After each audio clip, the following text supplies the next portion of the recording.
ನಮಸ್ತೆ ಎಲ್ಲರಿಗೂ. ಇವತ್ತು ನಾನು ಮಾಡ್ತಾಯಿದ್ದೀನಿ ಪರಿಪ್ಪು ಪುಡಿ. ಅಂದರೆ ಬಿಸಿ ಅನ್ನಕ್ಕೆ ಪುಡಿ. ಬಿಸಿ ಅನ್ನಕ್ಕೆ ತುಪ್ಪ ಹಾಕ್ಕೊಂಡು ಈ ಪುಡಿ ಹಾಕ್ಕೊಂಡು ತಿನ್ನೋದಕ್ಕೆ ಸೂಪರಾಗಿರುತ್ತೆ. ಇದರ ರುಚಿ ತಿಂದವ್ರಿಗೇ ಗೊತ್ತು.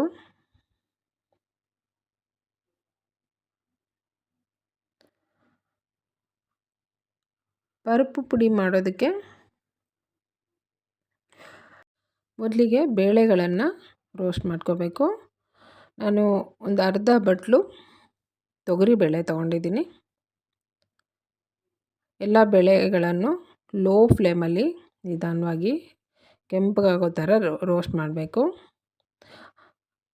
ಇದು ಪುಡಿ ಸ್ವಲ್ಪ ದಿನ ಇಟ್ಟು ತಿನ್ನೋದಕ್ಕೆ ಚೆನ್ನಾಗಿರುತ್ತೆ. ಎಣ್ಣೆ ಹಾಕದೇ ರೋಸ್ಟ್ ಮಾಡಬೇಕು, ಆವಾಗ ಇದು ಸ್ವಲ್ಪ ದಿನ ಇಟ್ಟು ತಿನ್ಬೋದು. ನೋಡಿ, ತೊಗರಿಬೇಳೆನ ಕೆಂಪಗಾಗೋ ತನಕ ರೋಸ್ಟ್ ಮಾಡಿ ಒಂದು ಪ್ಲೇಟಿಗೆ ತೆಗೆದಿದ್ದೀನಿ.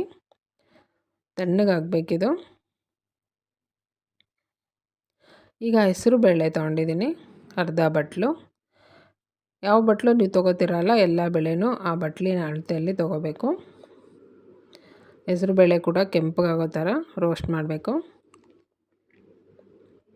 ಎಣ್ಣೆ ಹಾಕದೇ ರೋಸ್ಟ್ ಮಾಡಬೇಕು, ಆವಾಗ ಇದು ಸ್ವಲ್ಪ ದಿನ ಚೆನ್ನಾಗಿರುತ್ತೆ. ಇದನ್ನು ಕೂಡ ಪ್ಲೇಟಿಗೆ ಹಾಕ್ತಾಯಿದ್ದೀನಿ. ಎಣ್ಣೆ ಹಾಕಿ ಫ್ರೈ ಮಾಡಿದ್ರೆ ಏನಾಗುತ್ತೆ, ಸ್ವಲ್ಪ ದಿನಕ್ಕೇ ಎಣ್ಣೆ ವಾಸನೆ ಬರುತ್ತೆ. ಕಡಲೆಬೇಳೆ ನಾನು 1/4 ಬಟ್ಲು ತೊಗೊಂಡಿದ್ದೀನಿ.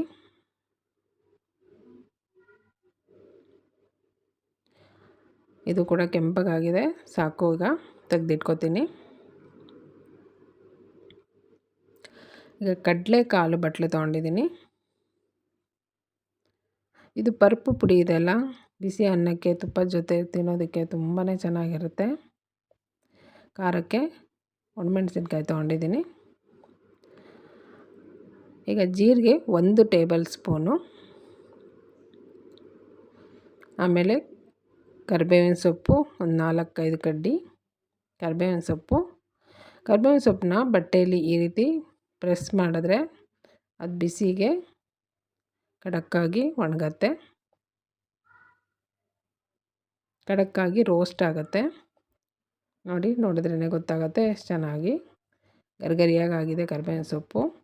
ಈಗ ಬೆಳ್ಳುಳ್ಳಿ ಸ್ವಲ್ಪ ಜಜ್ಜಿಬಿಟ್ಟು ಹಾಕಿದ್ದೀನಿ, ಆವಾಗ ಇದು ಚೆನ್ನಾಗಿ ಸ್ವಲ್ಪ ರೋಸ್ಟ್ ಆಗುತ್ತೆ. ನೋಡಿ, ಈ ರೀತಿ ಮಾಡಿದ್ದೀನಿ. ಈಗ ಇಷ್ಟನ್ನು ಒಂದು ಪ್ಲೇಟಿಗೆ ಹಾಕಿ, ಇದು ತಣ್ಣಗಾಗಿದೆ. ಈಗ ಚೆನ್ನಾಗಿ ಪೂರ್ತಿ ತಣ್ಣಗಾಗಬೇಕು. ನೋಡಿ, ಮೆಣಸಿನ್ಕಾಯಿ ಎಷ್ಟು ಚೆನ್ನಾಗಿ ಖಡಕ್ಕಾಗಿ ಫ್ರೈ ಮಾಡಿದ್ದೀನಿ ನಾನು. ಈ ರೀತಿ ಅಷ್ಟೂ ಚೆನ್ನಾಗಿ ರೋಸ್ಟ್ ಮಾಡಿಬಿಟ್ಟು ಪೂರ್ತಿ ತಣ್ಣಗಾಗ್ಬಿಡಬೇಕು. ಆಮೇಲೆ ಇದಕ್ಕೆ ರುಚಿಗೆ ಬೇಕಾಗುವಷ್ಟು ಉಪ್ಪು ಹಾಕಿದ್ದೀನಿ, ಸ್ವಲ್ಪ ಹಿಂಗು ಹಾಕಿದ್ದೀನಿ. ಇದೆಷ್ಟನ್ನು ನಾನೀಗ ಮಿಕ್ಸಿ ಜಾರಲ್ಲಿ ಹಾಕಿ ಪುಡಿ ಮಾಡ್ಕೋತೀನಿ. ಇದು ತಿಂಗಳ ತನಕನೂ ಇಡ್ಬೋದು, ಚೆನ್ನಾಗಿರುತ್ತೆ. ಒಳ್ಳೆ ಘಮ ಘಮ ಅಂತ ಪುಡಿ ತುಂಬ ಚೆನ್ನಾಗಾಗುತ್ತೆ. ಈ ರೀತಿ ಒಂದು ಸಲ ಟ್ರೈ ಮಾಡಿ ನೋಡಿ. ತುಂಬ ನೈಸಾಗೂ ಪುಡಿ ಮಾಡ್ಕೋಬಾರ್ದು. ನೋಡಿ, ಈ ರೀತಿ ಪುಡಿ ಮಾಡ್ಕೋಬೇಕು. ನೋಡ್ತಾ ಇದ್ರೇ ಗೊತ್ತಾಗುತ್ತೆ. ತುಂಬ ಪುಡಿ ಮಾಡಿಲ್ಲ ನಾನು, ಚೂರು ದಪ್ಪ ದಪ್ಪ ಎರೆದ್ರೆ ಸಾಕು. ಈಗ ನೋಡಿ, ಪರಿಪ್ಪು ಪುಡಿ ರೆಡಿ ಇದೆ. ನನ್ನ ವಿಡಿಯೋ ನಿಮಗೆ ಇಷ್ಟ ಆದರೆ ಲೈಕ್ ಮಾಡಿ, ಶೇರ್ ಮಾಡಿ, ಸಬ್ಸ್ಕ್ರೈಬ್ ಮಾಡಿ. Thank you.